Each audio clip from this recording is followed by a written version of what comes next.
Flight team, stand up. JxmyHighroller. I think Jokic has solved basketball. Wow, the amount of delays in the title. While surfing through some NBA games last night, I landed on a close matchup between the Nuggets and the Clippers. 39-35 going into the second quarter. It's quite the barn burner we got going on here. I figured someone must be having themselves a night, so I took a quick glance at the box score.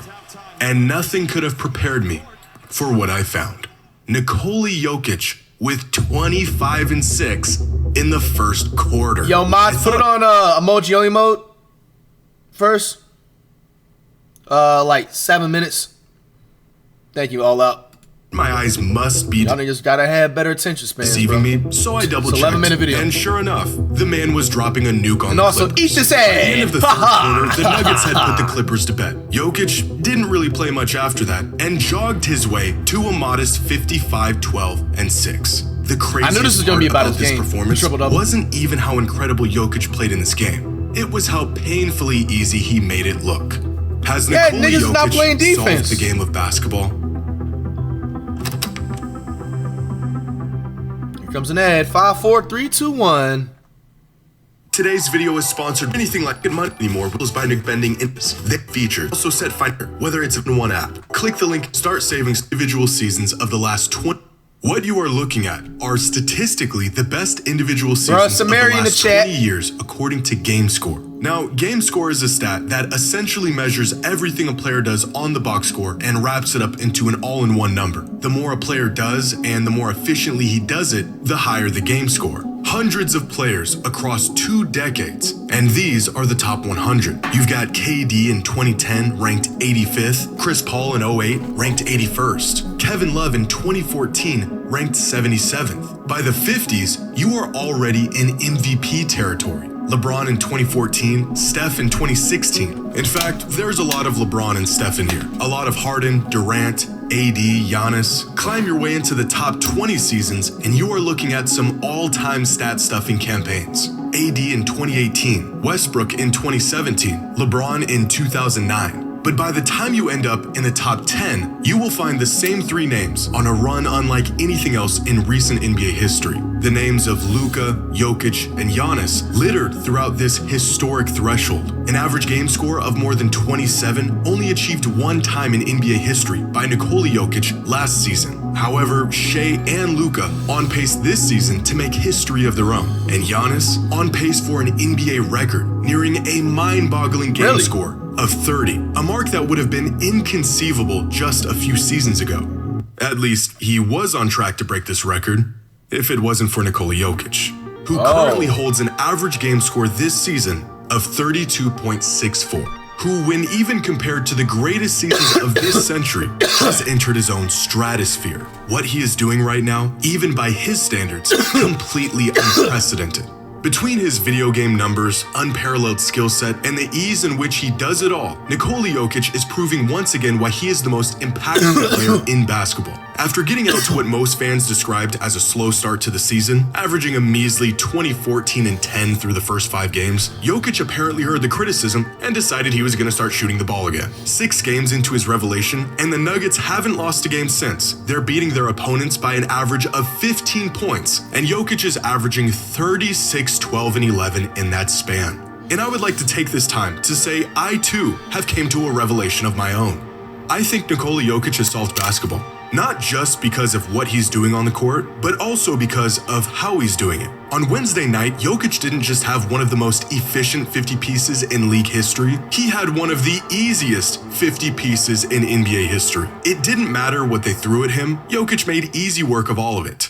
They threw a big body at him in Zubats, and Jokic just backs him down like a featherweight. He makes this shot 100% of the time. Couple plays later, same look, same spot, but this time while Zubats is waiting for the bump, Jokic just blows on by him. Flip it over on the other wing this time. Zubats is desperately trying to hold him off, but Jokic gets to his spot again. Too skilled, Zubats falls for the shimmy. There's no, like Chris Kaman Jr., he doesn't have no like will to just play defense, bro.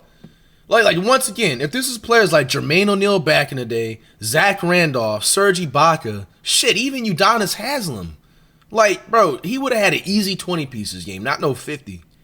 Jokic gets an easy bucket. Very next possession. This time they've got some more length on him with Brook Lopez. Brook Lopez is like pushing 55. He's been in the league since Silly Bands was in style. He's not going to be able to hold him. Just saw Zubats get melted, so he's prepared. He's got quick hands, he's waiting for Jokic to turn his back or make a first step, and he just pulls up in his face for an and one. Where is the double, you might ask? Well, they can't send one. Jokic is the best playmaker on the planet. He is praying that you send a double. And this is how the entire night went in LA. Jokic exploiting his freakish strength and soft touch by just casually getting to his spot and feasting on whatever easy look he created. When the Clippers finally decided to make their adjustments, clog the high post and concede the double team, Jokic decided to take advantage of a lackluster pick and roll defense by drilling three-pointers like they were free throws. It isn't flashy, it ain't that pretty, it really isn't all that exciting, but it is painfully simple and offensively easy for Nikola Jokic. By the end of the night, Jokic had bullied his way to 55 points, 12 rebounds, and 6 assists on 91% true shooting and the best statistical performance of his entire career in just 34 minutes. The man is moving at half speed, he doesn't get but about 10 inches off the ground, and it doesn't even matter. He is just too smart, too strong, and way too skilled. And I have come to the conclusion that Nikola Jokic has simply won basketball. He beat it. The man solved the game, cracked the code. He has pretty much figured out exactly what to do in any situation and how to do it.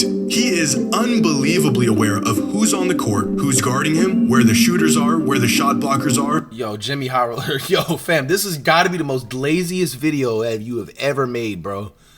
How much did Jokic pay you to do this, man?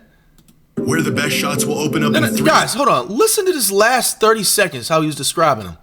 Free throws. It isn't flashy. It ain't that pretty. It really isn't all that exciting, but it is painfully simple and offensively easy for Nikola Jokic. By the end of the night, Jokic had bullied his way to 55 points, 12 rebounds, and 6 assists on 91% true shooting and the best statistical performance of his entire career in just 34 minutes. The man is moving at half speed, he doesn't get but about 10 inches off the ground, and it doesn't even matter. He is just too smart, too strong, and way too skilled. And I have come to the conclusion that Nikola Jokic has simply won basketball. He beat it. The man solved the game, cracked the code. Do y'all think pretty much figured out? Okay, I need this part right here. Who would you say is actually beating basketball, Curry or Jokic? Exactly what to do in any situation and how to do it. He is unbelievably aware of who's on the court. One thing I will give Jokic credit about is that he does have early 2000s tendencies. Obviously, he can shoot the three, but I do like when he be just going in the post on some simple shit and doing his like hook shots or doing the post fades or doing the post size ups in the mid ranges and stuff like that, because that's how all the big men was playing back in the early 2000s. Now, with that being said, guarding him, where the does that mean he's broken basketball though? Shooters are, where the shot blockers are, where the best shots will open up in 3 seconds, how to open up those shots, what the defense will counter with, and he's already figured out how he'll counter that counter. More than his skill, more than his touch, more than his strength, it is his hyper-awareness and genius basketball IQ that makes him virtually impossible to guard. Jokic is an unrealistic example of what could happen if a player makes the right play every play. You're not gonna make all of your shots, some of your passes might get broken up, but if you're finding the best shot, you're making the right passes, and you're recognizing those opportunities as they present themselves, things are bound to go well. Most players are smart enough to pick out a defense lagging to get back. Most big men will seal their man off for the potential one-on-one near the rim. But how many players are smart enough to not overthink this possession and just spin over their shoulder for an easy bucket? Or how about the fact that the Kings continued to leave this void open in the middle of the paint for an easy floater over and over and over? And by the time they adjust, you've already capitalized on it. When a player has a mismatch in transition, does he get into the set? Or does he immediately recognize the mismatch and have the wherewithal to make good use of it? What about picking up on lapses in the defense before they even happen? Jokic sees an opportunity, he calls for the ball, he misdirects the defense with his eyes, and then finds a wide open Christian Braun for an easy bucket. But Jokic knew Braun was going to be open when he saw his man trailing behind 5 seconds ago. He notices this, he calls for the ball, he knows the Kings are in a man coverage, he forces the defense to stay on the corner man by telegraphing what looked like it was going to be a pass to the corner, and he gets his teammate wide open for the easiest 2 points. I mean, I see what you're saying, High Roller. Like, yeah, that's a good IQ play. But I don't know, a player like me, especially, bro, middle school days, bro, look. The Kings are in a man coverage. I would have made that pass to Bronze right then and there. You know what I'm saying? So does that mean flight's broken basketball? Like, no bullshit. Matter of fact, I was on the right side, my nigga, 7th grade, bro. I had a pass like that. I seen my opponents, man, he was trailing somebody else. Just like the similar situation, nigga. I got the ball, nigga, and I zipped that motherfucker like these, bro. Like, and I thought that was normal because I honestly stole that from Steve Nash, or it was a Jason Kidd. You know what I'm saying? Just went right down the court, just... He forces the defense to stay on the corner. Cameras wasn't on. Y'all know the drill. What looked like it was going to be a pass to the corner, and he gets his teammate wide open for the easiest 2 points of the night. The guy keeps it simple. How many of his points and rebounds come off of these tip-ins and putbacks, being in the right place to get these easy buckets, or these rolls to the basket where he finds space and keeps the ball high and just feeds it in? Sounds easy enough until you realize how many big men struggle with this action, knowing when to float it, knowing how the defense reacted the last time you ran a similar action. It's the difference between an open 7-foot floater and forcing a tough layup. One of the quickest ways to spot a smart player is how quickly they make decisions and how much energy they exert to execute those decisions. What plays to make, what plays not to make, taking every last crumb the defense will give you and taking them efficiently. And there is no player more decisive with the skills to execute those decisions than Nikola Jokic. He doesn't have freakish athleticism to capitalize on for easy buckets, can't jump over his opponents or sprint past them. He isn't outlandishly tall or long in ways that would give him an advantage. In fact, he is about as average in stature and length as centers come. Instead, Jokic possesses a remarkable combination of attributes: touch, strength, and basketball intelligence that has made him the most impactful offensive weapon in the history of basketball. Of course, Jokic's best attribute, the one between his ears, isn't quite something you can measure, but it wouldn't hurt to try. That's what Crafted NBA has attempted to do with their basketball IQ metric, a stat that uses game-specific skills and awareness such as spatial understanding, tactical decisions, and playmaking insights to quantify a player's performance and decision-making. It's kind of crazy, right? I know. The player with the highest basketball IQ in the entire NBA is, of course, Nikola Jokic. But as impressive as his box score numbers are, Jokic is true. I will say a fair statement. I think I will never argue on that fact right there. If you're talking about actual basketball IQ, even if you want to potentially say of all time, if you want to say just IQ alone, you can give it to Jokic. Because even like looking at some of his highlights and just looking at some of the breakdowns, I can actually agree on that. Like IQ-wise and everything. And he made a good point. He's the type of player to make the right play every play instead of every other play or here and there and shit like that. If you want to say that, that's fine. But, bro, to say the best player of all time, or personally to say that he's broken basketball when there's players like Curry, Michael Jordan, Wet Bananas, LeBron!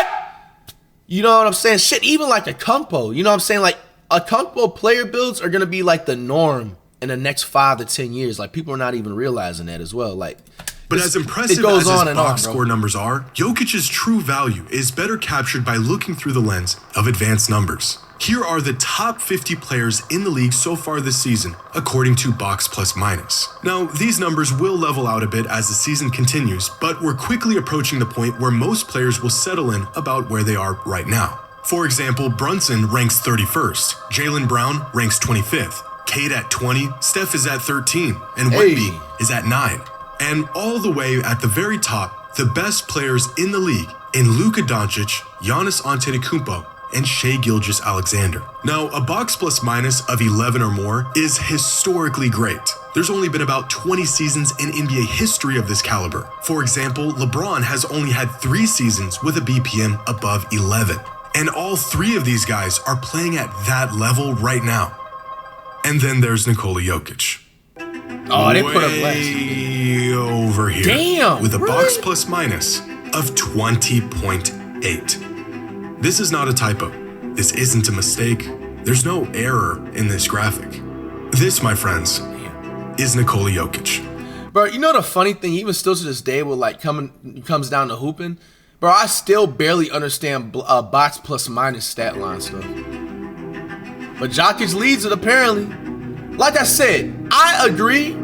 If you want to say that, if you're talking about the #1 player in the NBA with the highest IQ, you gotta put. I would put Jokic. But to say like actual best and to say that he broke basketball or say influential or anything like that is saying that he's the #1, bro. That's tripping, bro.